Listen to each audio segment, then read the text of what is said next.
தொடக்க நூல் அதிகாரம் 35. பெத்தேலில் கடவுள் யாக்கோபுக்கு ஆசி வழங்குதல்.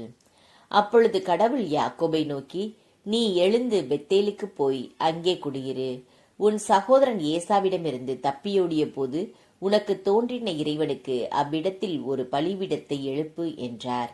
யாக்கோபு தன் வீட்டாரையும் அவரோடு இருந்த அனைவரையும் நோக்கி, உங்களிடம் உள்ள வேற்று தெய்வங்களின் சிலைகளை அகற்றிவிட்டு உங்களை தூய்மைப்படுத்தி உங்கள் உடைகளை மாற்றிக்கொள்ளுங்கள். எழுந்து வாருங்கள், பெத்தேலுக்கு செல்வோம்.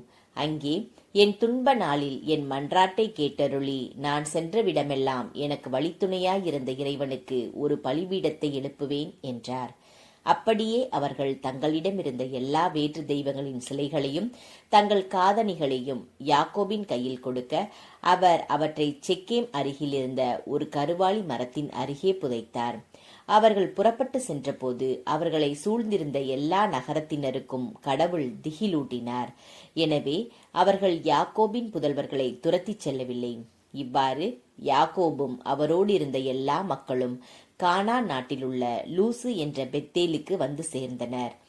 யாக்கோபு அங்கே ஒரு பலிபீடத்தை கட்டி எழுப்பி தன் சகோதரனிடமிருந்து தப்பி ஓடின போது கடவுள் தம்மை அங்கே அவருக்கு வெளிப்படுத்தியதால் அந்த இடத்திற்கு ஏல் பெத்தேல் என்று பெயரிட்டார்.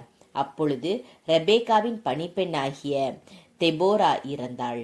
பெத்தேலின் அடிவாரத்தில் இருந்த ஒரு கருவாளி மரத்தடியில் அவள் அடக்கம் செய்யப்பட்டாள். எனவே அவ்விடத்திற்கு அல்லோன் பாகூத்து என்று பெயர் வழங்கலாயிற்று. யாக்கோபு பதான் அராமிலிருந்து திரும்பி வந்த பின் கடவுள் மீண்டும் அவருக்கு தோன்றி ஆசி வழங்கினார். கடவுள் அவரை நோக்கி, உன் பெயர் யாக்கோபு, இனிமேல் நீ யாக்கோபு என்று அழைக்கப்பட மாட்டாய், உன் பெயர் இஸ்ரயேல் எனப்படும் என்றுரைத்து இஸ்ரயேல் என்று அவருக்கு பெயரிட்டார். மேலும் கடவுள் அவரை நோக்கி, நானே எல்லாம் வல்ல இறைவன், நீ பழுகி பெருக கடவாய், ஓரினமும் மக்களினங்களின் கூட்டமும் உன்னிடமிருந்தே தோன்றும், அரசர்களும் உன் வழிமரபில் உதிப்பார்கள். ஆபிரகாம் ஈசாக்குக்கு நான் அளித்த நாட்டை உனக்கும் உனக்கு பின் உன் வழிமரபினருக்கும் கொடுப்பேன் என்றார். பின்னர் கடவுள் அவரோடு பேசிய இடத்தினின்று மேலெழும்பிச் சென்றார். யாக்கோபு தம்மோடு கடவுள் பேசிய அந்த இடத்தில் ஒரு கல்தூணை நினைவு தூணாக நாட்டி அதன் மேல் நீர்ம பலியையும் எண்ணெயையும் வார்த்தார். யாக்கோபு தம்மோடு கடவுள் பேசிய அந்த இடத்திற்கு பெத்தேல் என்று பெயரிட்டார். ராகேலின் இறப்பு. பின்பு அவர்கள் பெத்தேலை விட்டு புறப்பட்டனர். எப்ராத்திற்கு சற்று தொலைவில் அவர்கள் இருந்தபோது அங்கே ராகேலுக்கு பேறுகாலம் வந்தது. அப்பொழுது அவர் மிகவும் வேதனைப்பட்டார். பேறுகால வேதனையால் அவர் துடித்துக் கொண்டிருக்கையில் மருத்துவ பெண் அவரை நோக்கி, அஞ்சாதே, உனக்கு இன்னொரு மகன் பிறந்துள்ளான் என்றார். அவர் சாகக் கிடந்து உயிர் பிரியும் வேளையில் அவனுக்கு பென் ஒனி என்று பெயரிட்டார். அவன் தந்தையோ அவனை பென்யமீன் என்று அழைத்தார். இவ்வாறு ராகேல் இறந்து போக பெத்லெஹேம் என்ற எப்ராத்திற்கு செல்லும் வழியில் அடக்கம் செய்யப்பட்டார்.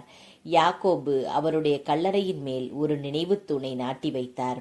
இன்று வரை அது ராகேலின் கல்லறை நினைவு தூணாக இருக்கின்றது. மீண்டும் இஸ்ரேல் அங்கிருந்து புறப்பட்டு மிக்தால் ஏதருக்கு அப்பால் கூடாரம் அடித்தார்.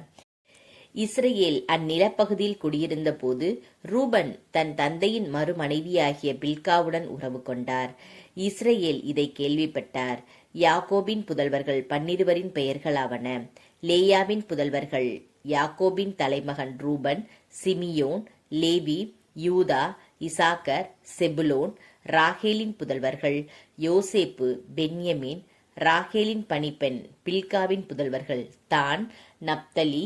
லேயாவின் பணிப்பெண் சில்பாவின் புதல்வர்கள் காத்து, ஆசேர். அவர்கள் யாக்கோபுக்கு பதான் அராமில் பிறந்தார்கள். ஈசாக்கின் இறப்பு.